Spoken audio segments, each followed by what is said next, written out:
Thanks, everyone, for joining us at the Project Censored Radio Show on Pacifica Radio. I'm your co-host, Eleanor Goldfield, and we're very glad right now to be joined by one of our Project Censored favorites, Allison T. Butler, who's a senior lecturer and associate chair in the Department of Communication at the University of Massachusetts Amherst. She's the vice president of the Media Freedom Foundation and the author of the newly released Judgment of Gender: How Women Are Centered and Silenced in Pop Culture, published by the Censored Press. Allison, thanks so much for being here. Thank you, Eleanor. I'm psyched to be here. Yeah, me too. And I mean, I'm not psyched to be here. I'm here anyway, but I'm psyched that you're here. Um, so I actually want to start off with a little bit of pushback and banter vis-a-vis women in service of patriarchy, because this is something that you don't see a lot of play in, and I appreciate that you brought up women in service of the patriarchy in your book. And throughout your book, there's discussion here and there about female politicians. And in the beginning of your book, though, you talk about Kamala Harris, and you write that she was silenced. And I have to say, I disagree. In a world where women are disappeared for writing op-eds, for instance, I don't think it's fair to say that she was silenced. She wasn't chosen. She still has an incredible platform, one that uplifts and upholds the systems that oppress women globally. Genocide wasn't a red line for her. And talk about being tone deaf. She came out with the politics of joy at a time in which the majority of Americans can't afford a $500 emergency. How joyful. Now, of course, there are women who there are people who did not vote for her because she's a woman, because she's a non-white woman. Absolutely. I would argue that there are just as many, if not more, people who didn't vote for her because of who she is as a person. Her story is a story of a woman turning her back on feminism, showing that the patriarchy, that women too can uphold systems of misogyny and white supremacy, colonialism and capitalism. And so I want to dig into this a little bit, because it's this, like, did people not vote for her because she's a woman and a non-white woman? Yes. People also didn't vote for her because she's not a good person, and the quality of person matters. And the goal is not to have women in power just to say that we have women in power, but that we have good people in power that actually represent us as women, that target the architecture of our oppression.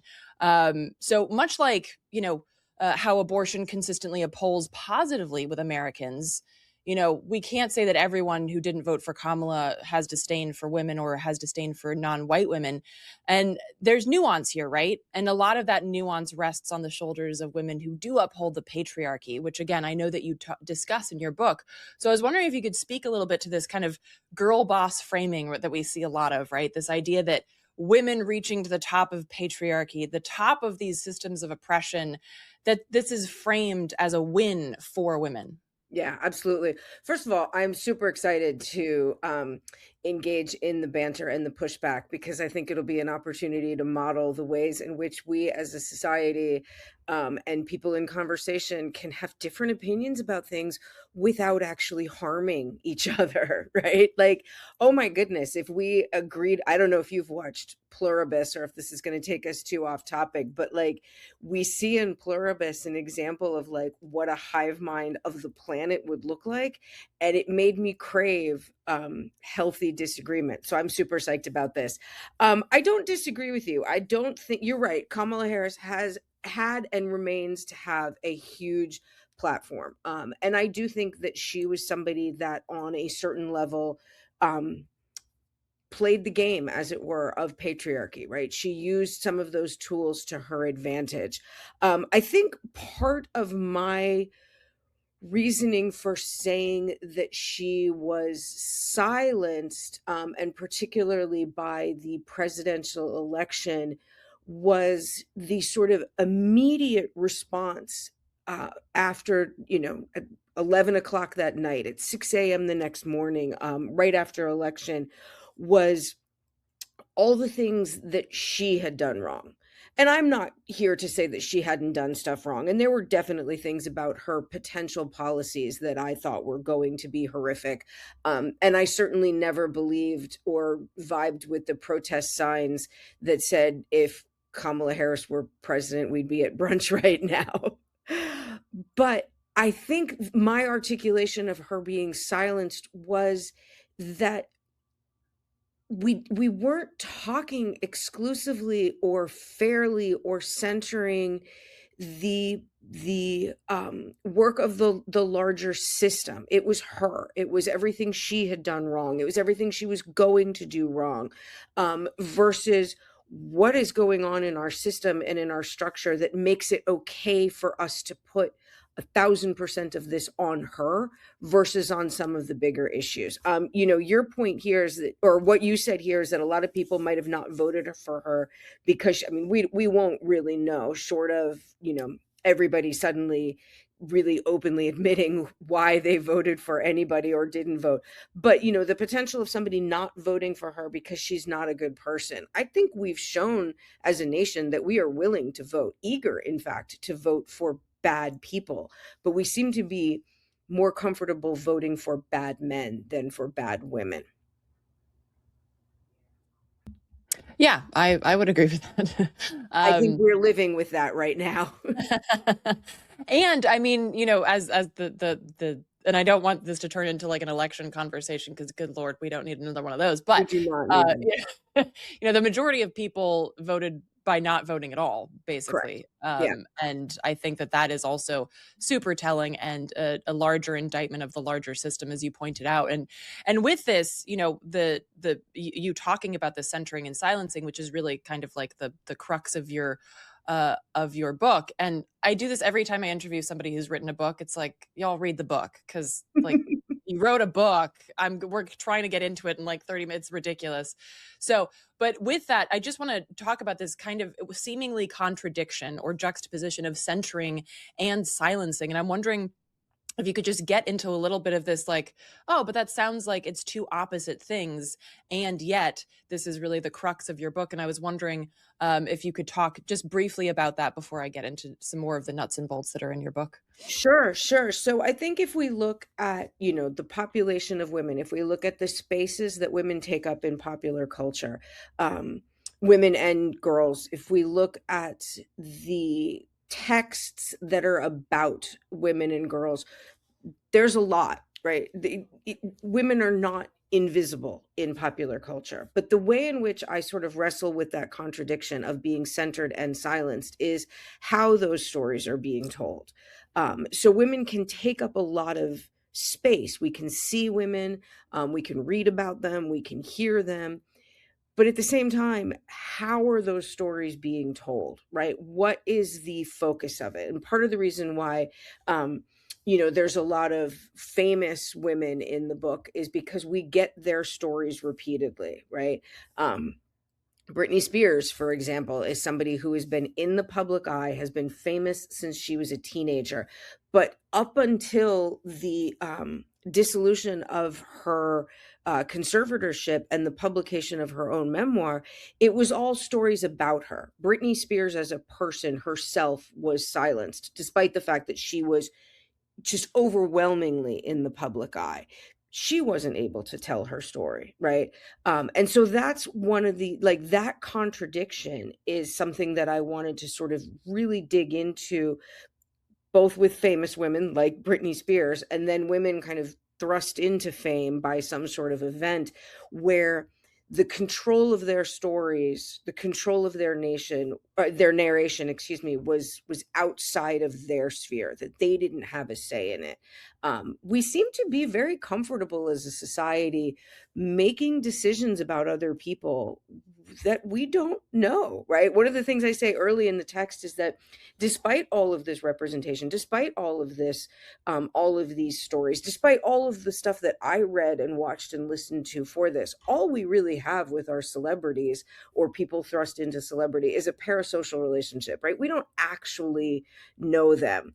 I'd like to think that if I got the chance to sit down with Britney Spears, she and I might have a nice conversation, partially because I'm not interested in exploiting her fame. But I don't know her. So what happens when these stories are created in such a way, and that we've just become so comfortable making decisions about people without their participation, particularly about women? Yeah, absolutely. And with that, I, a lot of the book, especially obviously in the chapter that mentions this, but sort of I'd say like implicitly throughout the book, there's the commentary on women in spaces they shouldn't be. And when I read that, I was very quickly reminded of my days fronting a hard rock band and the endless barrage of misogyny and sexual harassment. I remember once go to sound check at a club, and then the bouncer says to me, "You groupies can't come in yet." And I was like, Yeah. "Cool. Well, if they show up, I'll let you know. But my band can't sound check without me." Um, and, by the time I'd left LA, I'd been in several separate meetings with record execs being told to stop talking politics and get bigger boobs.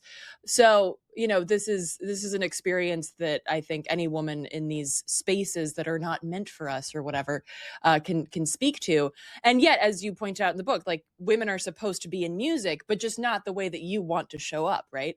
Um, and there's this constant demand, an ultimatum for women in these spaces: give up your morals or your dreams, because you can't have both. And I was wondering if you could talk a little bit more about this, and then also then how this relates inevitably, as you discussed in the following chapter, violence against women. So yeah, yeah, again, like I think so much of our, and this kind of goes back to a little bit of our discussion of Kamala Harris, though I agree with you, we shouldn't have this be an election conversation. But it is that tension between the sort of individual and the system, right?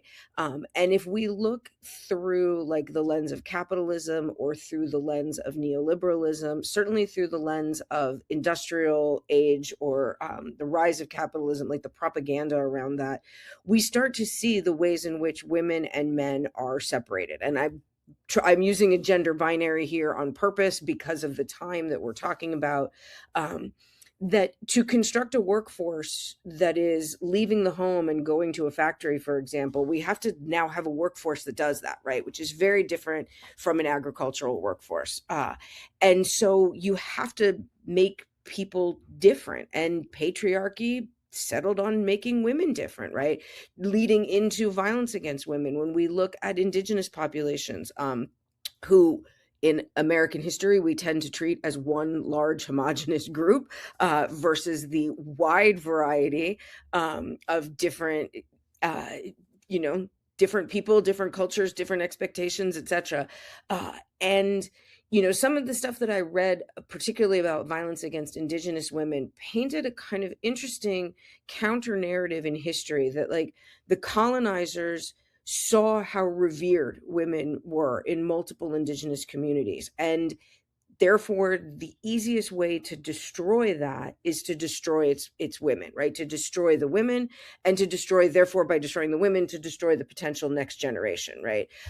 And so I think we get this um, way in which we take the structure or the system, and then that builds our narrative, and then like sedimentary layers grows over time. So it's shocking that a woman could front a punk rock band or a hardcore band, or that a woman wouldn't be strictly a pop musician there, quote unquote, just singing. I don't want to destroy any of our singer songwriters by minimizing them.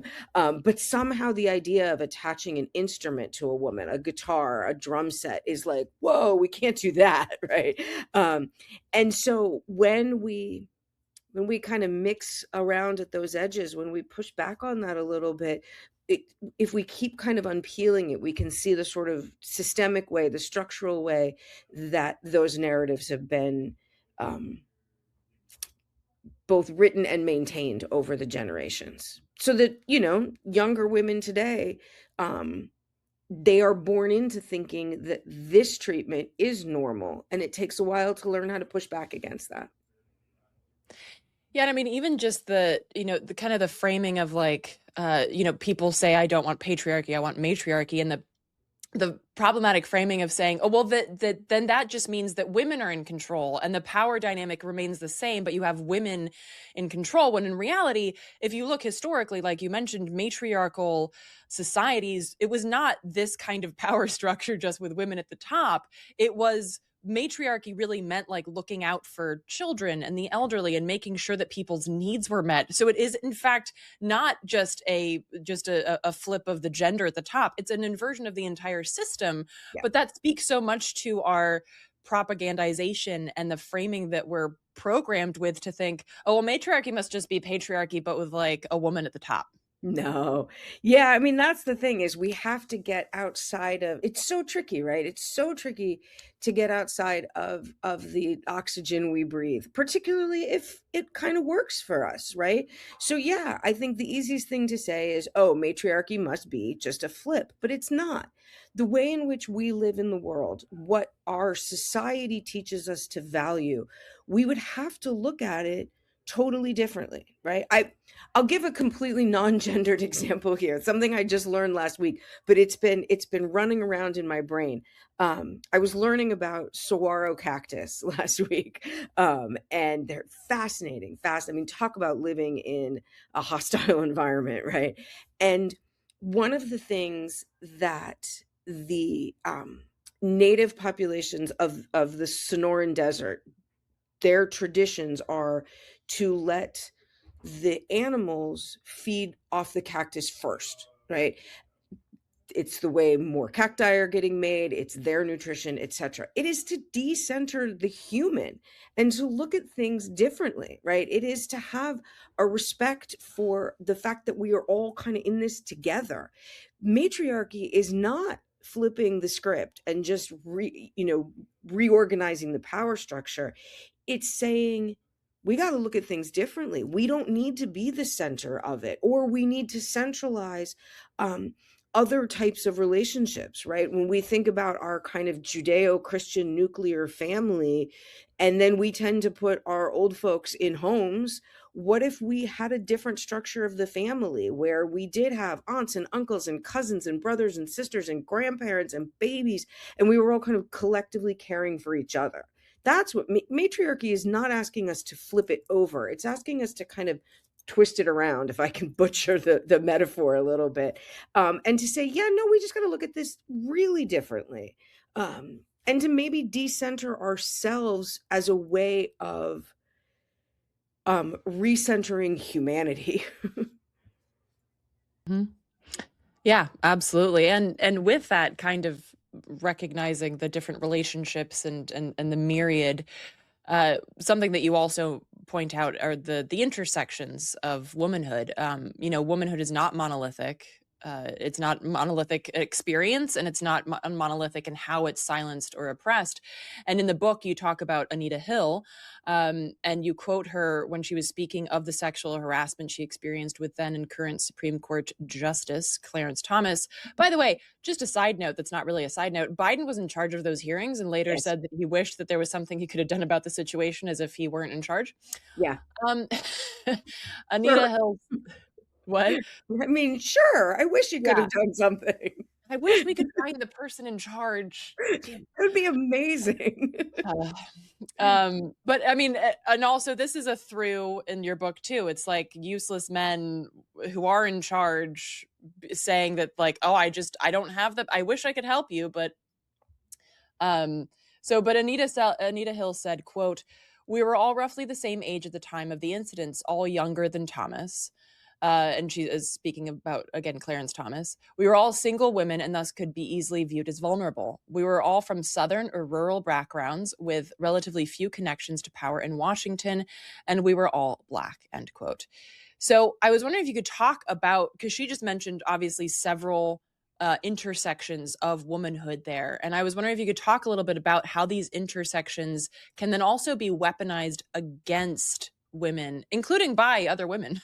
Yeah, absolutely. I mean, I think, we can start with what it means to be young. So therefore, you don't really know what it is that you're doing, or how to operate in the world. We can certainly look at class. It is very easy to blame the poor for decisions that they make because they are poor, and they are poor because they are not working hard enough, which is categorically false, right? It is very easy to blame people of color, largely because of systemic and historical racism, and then attach what has been determined to be inappropriate behavior to their race or ethnicity. We can Certainly, my goodness, we can certainly attach it to geography, right? I mean, when we think about the ways our country has kind of like the elite um and intellectual Northeast and the sort of backwards South, right? And so now you put that all together. You have um a Black Southern rural woman I mean, any woman who is unmarried or unpartnered is somehow threatening or dangerous, right? And she operates in a really tricky bind by being unmarried or unpartnered because she's either frigid and unavailable and cold, or she's overly sexually promiscuous. And you can do no right, right? There's no way. So once you start to add all of these up together, it is an impossible bind to be in. And I think Anita Hill at the time and today did everything she possibly could. And there's one section of her memoir where she talks about, she couldn't even she really had to fight her own body to not betray her, right? She's in this hearing. She is in front of a table of middle-aged to elderly white men. She is by herself. Reading it to me was anxiety producing and felt very stressful.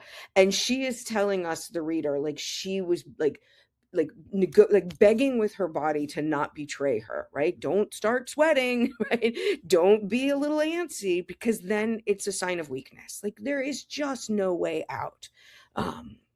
That's part of the motivation for this work, is to say, let's start by exploring that. Let's start by exploring some of these ways that women have been boxed in and see if we can maybe make some change, make it a little bit different. Revisit it too for the women who this is, Anita Hill's struggles. I'm not saying she doesn't have them these days. Again, parasocial relationship. But those struggles are somewhat in the past. They are certainly lived today, but how can we learn from that to maybe do better, and be more thorough and be more understanding in our future conversations? Yeah, absolutely. And I want to get to the like how we look at history, but what you were saying just reminded me of like a gazillion times that I've heard reports, or indeed in personal relationships, where people have said, they told me I wasn't acting like I'd been raped, Hmm. when I went to go report it. Oh, I'm Hmm. sorry. What's the correct way to act? Yeah. If you're too antsy, well, then it looks like you're not sure of your story. And if you're too calm, well, then you clearly can't be that calm after you've been raped. It's like you literally can't win. And it also reminds me, and I'm obviously not comparing the plight of Palestinians to women in the United States, but it speaks to this kind of dehumanization. You can't be the perfect victim. There's no such thing. Like no matter how you respond, no matter how you react, if you react, there is no appropriate way to move through those spaces, uh, particularly in the case of violence against women. Yeah, And absolutely. and with this, I also wanted to discuss the responsibility that we as women have, because it's, of course, vital to discuss how women are silenced and how we're twisted and contorted to fit this paradox of, loud sex symbol but quiet housewife. And yet, just as we as white folks have an obligation to, as former guest Afeni Evans put it, divest from whiteness, we as women have to divest from patriarchy. So, how do we do that? Yes, it's showing up in spaces that we're not supposed to be in, but it's also how we show up in those spaces. Like there are plenty of women in the music industry, and I'm circling back to that because I worked in it for more than a decade, that don't speak out for other women, or who speak out against other women, who toe the line of that industry because it does vibe with their dreams. So how do we actually divest from those systems that are oppressing us rather than buying into them literally and figuratively? Yeah. I mean, I think some of our jobs, especially those of us who have a certain amount of privilege, it's our job to kind of point it out, because we can, right? Those of us who have secure incomes or secure homes, or you know some that degree of comfort, we have to be the ones to kind of say, to use that, to not lead it necessarily, because we don't want to be doing the virtue signaling. Oh, I don't want to be doing the virtue signaling of it all, but to be able to say, like, I can use my security to point things out, right? And to kind of try and start a conversation. Because if somebody wants to, like, make fun of me for being a mouthy feminist, like, okay, like, that's actually not going to harm. There's not much harm that that could do to me, right? Not that I'm like trying to find it, but so I think we have to start catch, instead of, for so long, so many women have been told, just kind of keep it quiet, right? Accept it, brush it under the carpet. There's no, let's not do that. Let's point it out. Let's talk about it. Let's educate, and inform, and try not to do it in like a patronizing or pedantic way, but in like a, hey, I'm excited to help you learn something, right? I think that's one way of doing it. I think we have to challenge our own viewings, right? I mean, again, as I point out in the beginning of the book, like, I'm there's no way, shape, or form that I'm perfect at this either, right? I mess things up. I say incorrect words. I stumble over what I'm saying. I take a minute or two longer to like catch up to stuff.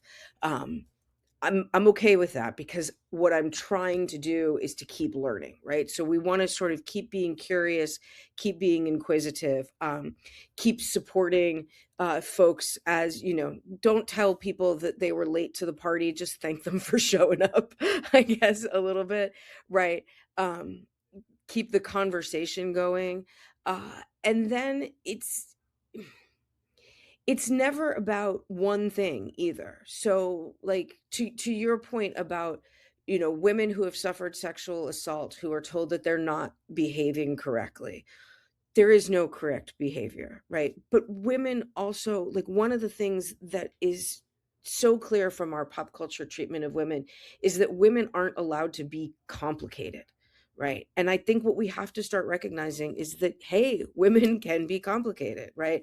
Um, you know, Marjorie Taylor Greene pushing back against this administration was never something I expected. And I certainly never expected to be like, I hear you and I see you, and here we go. I myself have to respect that people can change their minds, right? And people can behave differently. Um, I don't particularly like Nikki Haley's politics. I don't agree with any of her public platforms, but I also don't think it's fair that she gets insulted for being a woman of a certain age, right? These things don't go together. So let's also allow women to be complicated, to be complex. Let's say that women can do and behave badly, but they are behaving badly not because they are women. I don't know why they're behaving badly. Let's look at that, but let's not immediately blame it on gender, right? Um, let's not use gender as the reason for action. Let's try and say that, women also are multidimensional and can do multiple good, bad, ugly, beautiful, wonderful, horrible things. And it's not exactly tied to their biology. Right. And with regards to biology, kind of, like the elephant in the room, in a lot of these conversations about gender is, the issue of trans folks, and, the way that a lot of cis women relate to this is kind of like the piece of the pie. Like, okay, well, we're finally clawing our way to some kind of gender parity, which we're not, but that's their argument. It's like, we're finally clawing our way to some kind of gender parity, and now you're getting in the way. You're not real women. And it's a scarcity perspective on womanhood, which I find really bizarre. Like, there's not enough womanhood to go around. I don't understand. But I'm wondering, like, can you touch on that? Because I think that this is also a question that divides not just people in general, but also women. Yes. Yeah. I mean, there's a big divide within feminist circles of whether or not trans women are women, or whether or not trans women are the biggest threat to women. And I find that very upsetting, because when we look, and I'm not a statistician, right? So I'm reading the statistics, I'm reading the quantitative data. And when we look at that data, we are seeing that trans humans are more likely to be attacked, right? Trans women more so likely to be attacked, right? This is perceived to be a huge threat. And I am deeply concerned about the violence against any person, any trans person, etc. But I think what we also need to do is look at ways that we kind of have a like a war of invisibility, right, against these bodies that are deemed inappropriate. So when we look at things like bathroom bills and how humans cannot use the bathroom, should not use a bathroom that doesn't match their sex assigned at birth. First of all, who's at the door? Like that's a terrifying, that is a somewhat gentle, and I hate to use that word, but I mean it for what I'm about to say next, a somewhat gentle entrance into a police state, right? Like in general, who is watching us walk into a bathroom, right? That's if that's somebody at the door, then we've got some other things to talk about as well, right? But I think some of the more insidious things that come up with bathroom bills, so-called bathroom bills, are that then you don't leave your house, right? If you can't use the bathroom that matches who you are as a human being at your place of work or school, then it's safer to stay home. And so what happens then is if enough people stay home, then it becomes invisible. And then folks who might not live with or might not know that they live with trans populations can say, well, I guess that bathroom bill isn't very fair, but it doesn't really matter in our community because we don't really have any trans people. And it's like, your trans community members might just be staying home because it's safer there.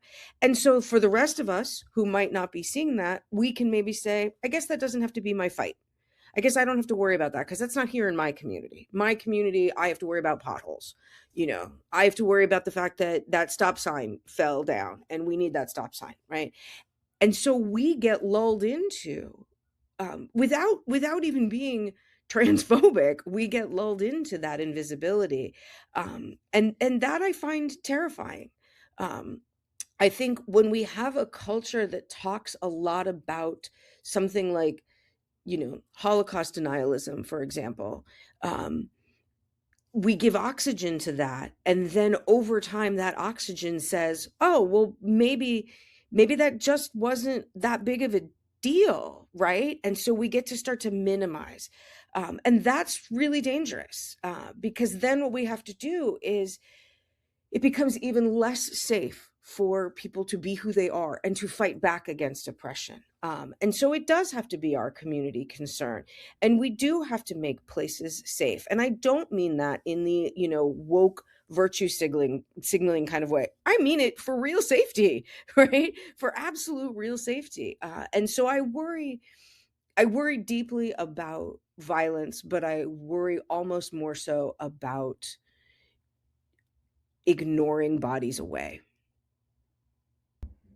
Yeah, well put. And I think the who's at the door. It's like, well, with the Epstein files, it's become really even more clear than it already was in this state. The very creepy, twisted interest in folks going to the bathroom, Yeah. or just folks' genitalia in general. Mhm.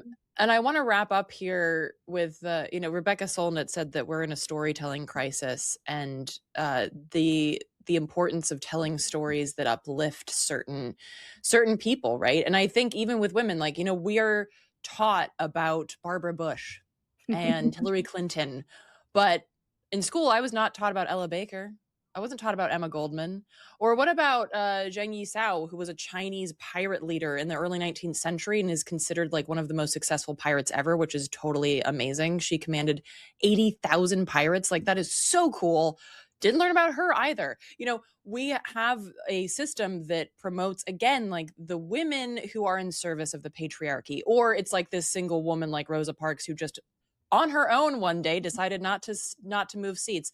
But so it's a very twisted perspective on the women that we're taught about, and I was wondering if you could talk a little bit about that specific storytelling crisis and what you are doing about it, not only as an educator, but what you think others can do about it, even if they're not educators. Yeah, and Rebecca Solnit plays such a huge role in this book. Like, reading her work was just so incredibly valuable to me. But I think some of it is absolutely that, right? We need to be having more conversations. So when I first started doing some of this work and I would talk to different people about it, they would say things like, "Oh, have you heard of this story?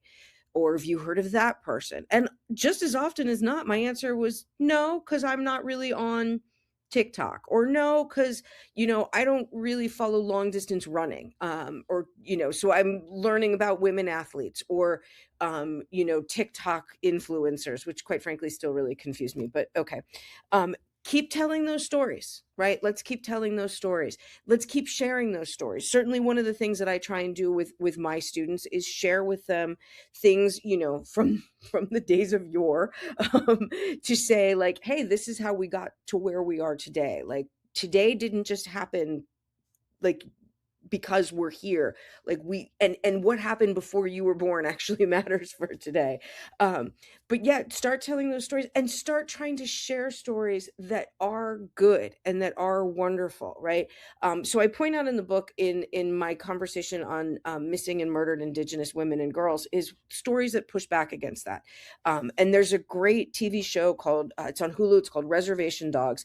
It's entirely written, produced, acted, directed, costumed by Indigenous people. Everything. I mean, I've gone down the reservation dog rabbit hole. Like, there's a couple scenes where there's like graffiti in the background. That's an Indigenous graffiti artist, right? Like, and it centers on teen friendship, and adult relationships. It's just a beautiful, like, let's start telling those stories, right? And woven into it is the stories of, um, young Indigenous people being kidnapped to residential boarding schools. So there are parts of this show that are really quite funny. There are parts of it that are terribly sad. There's a whole bunch of stuff in between, but let's start sharing those kind of stories, right? There's another show, it's called North by North. It's about an Inuit community at the Arctic Circle, and it's just effortlessly beautiful about this, like, community. It doesn't have to try, it doesn't have to, like, point out, here's an Indigenous story, right? Here's a different way of looking at it. It doesn't have to be this kind of poverty porn, right? Let's start telling good stories too, because there is good out there. There are ways to, what we were saying earlier, like, women are kind of clawing their way. Yes, we got a long way to go, but let's also tell some of the great stories too. Like, let's tell some of the successes. Let's still tell some of the fun stuff. And as we do that, talk about how complex and complicated we all can be. And I think if we can start doing that with each other, if we can start doing that in community, we do a few things at once. One, we push back against the siloification of our current media. Like, it's called social media, but it's anything but social, right? It keeps us alone. It keeps us isolated. We can scroll for minutes, hours, days without being with another human being. Let's kind of try and start telling stories and sharing information so that we're back in community, and so that we can kind of push back against that. And then I'd like the extra added bonus of, let's tell some good stories about women, right? Let's tell some great stories let's tell some difficult stories too, but let's tell some great stories about women. Let's tell some fun stories. Let's tell stories about women pirates. Absolutely. Yes. There's some really cool female pirates out there, just letting you know. But and I love this too, because this also highlights, like, an argument that is thrown a lot is like, well, trans women will never know the pain of childbirth or having your period or what. And I'm like, okay, so a lot of cis women don't know what that is either. But also, are we saying that womanhood is just pain? It's like physical pain? That's absurd. That's not how I relate to being a woman, is just being, Right. oh, I'm in so much pain all the time. Like, that's not my womanhood. Right. It's ridiculous. Yeah. Yeah. Lots of people don't know the pain of childbirth for lots of reasons that have Mhm. nothing to do with being trans. Yeah. And does Yeah. that make the woman who can't have children for various health reasons less of a woman? Oh my God. Imagine being a woman who desperately wants to to make a baby, and Mhm. you cannot, and you're told that a trans woman is, will never know the pain of this. Neither will that woman. Neither Right. of them are lesser human beings. And to your point, absolutely shouldn't be defined by their pain. Right. Yeah, it's ridiculous. And like all of the women who don't want kids, like that's not, we're not brood mares. Right. We are You not know? here just for breeding. And yeah, absolutely. Well, Allison, thank you so much. This was a really beautiful conversation. Folks, check out the book. It's called, again, The Judgment of Gender: How Women Are Centered and Silenced in Pop Culture. It's out at the Censored Press, and we'll put a link to that in the show notes. Allison, thanks again. Really appreciate it. Thank you so much, Eleanor.